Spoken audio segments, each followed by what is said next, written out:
Hello everybody, it's Dr. Drake 63 here again today. Thank you for joining me on my YouTube channel.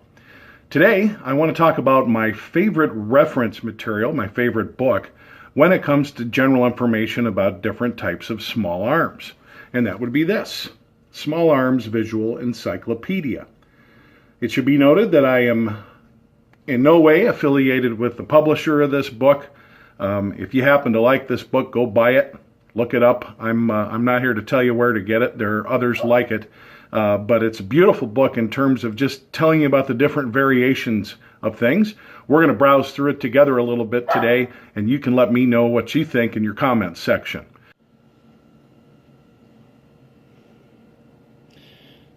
Cover of this book gives you a pretty good idea what you're going to be getting into. I bet most of you can see a favorite firearm just right here on page 1. And gives you contents, early firearms, the rise of repeating firearms, and then you get into the wars and those kind of things. And quite the book.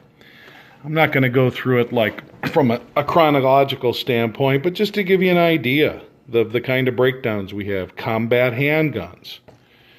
You've got a nice range of things that most of you have never heard of. Here's alternate propulsion, a rocket-powered pistol. We talk about things like the SKS, and what's pretty typical on all of these is getting information like this, the years that it went into service, the caliber, whether it was gas operated or not, weight, that kind of thing. So find it to be a very interesting read, and a lot of my favorite weapons are in here. For example, most of us aren't going to get our hands on an authentic Luger. Yet here you can see what they look like on the inside and how they work. And that's one thing I really like about this book, is it shows you the operating systems. Combat semi-automatic pistols, you name it. Gotta love these Mauser broom handles, things of that nature. So you've got a lot of different information in here that is not necessarily over-detailed on any particular type of firearm. It will on some of the major platforms like an AK or this 1911, or as we saw with the Luger, it'll give you a nice cutaway of what it does and the operating principles, the parts, and so forth. Want to see the world's first blowback submachine gun?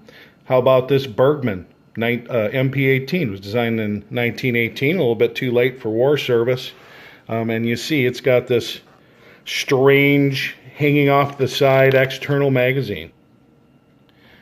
Here's a particular section that's one of my favorite, German submachine guns. Of course, we all know about the MP40 or the MP38s. They're iconic. We see them everywhere. But here you get to see different variations. And these all came off of that previous one we showed you with the 1918. So that's really interesting stuff. Perhaps you're a fan of the Sten. I am. I think they're cool looking guns. I'm not necessarily a big fan of how they perform. They were some troublesome guns. They were very cheap to produce, and that's why they were popular. But here you can see, you want to know what the operating principle behind a Sten gun is. There's not a heck of a lot of moving parts. They were cheap to produce, and that's kind of how we went. They do a good job of covering every major platform there's been. Here's the M14 carbine. We, of course, get to see what's going on with the Glock family, starting with the 17 and going on through the ages. Now, when this book was published, we were probably on the first or second generation Glock 19, for example. But it's interesting to get some additional learning. For those of us that like the AK platform, quite a nice timeline and bit of information about its derivatives, like the Valmet, the Galil, and then of course the nice big cutaway, also showing you the underfolder design. So you've got some really neat information here. You can see here a lineage of the assault rifle, so-called assault rifle. And this is post World War II. We all know the Sturmgewehr was the original assault rifle. Here's your M16 family.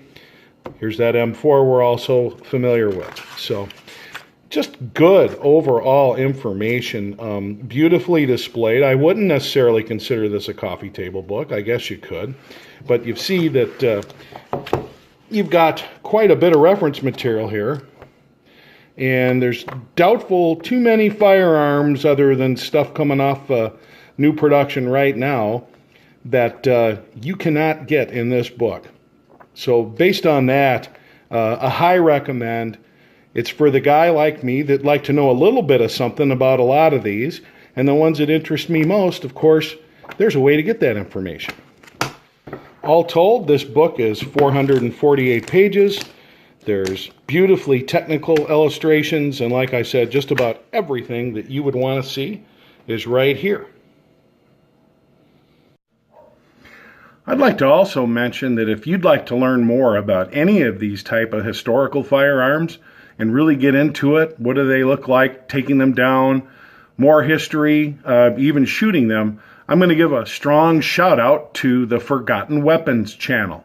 There's a gentleman there by the name of Ian McComb who does an excellent job. He is an extremely knowledgeable, well-presented, and professional YouTube and Patreon video creator. I have no affiliation with the guy other than to say if you really want to dive deep into some of these platforms, that's where you need to go after this. Again, I want to thank you for joining me today. I hope that you enjoyed this short video, and please leave your comments and questions. And as always, guys, remember to support the National Rifle Association. It's because of them that we have the freedoms that we do in this country. Let's not let them get away. This is Dr. Drake 63 saying, have a great year.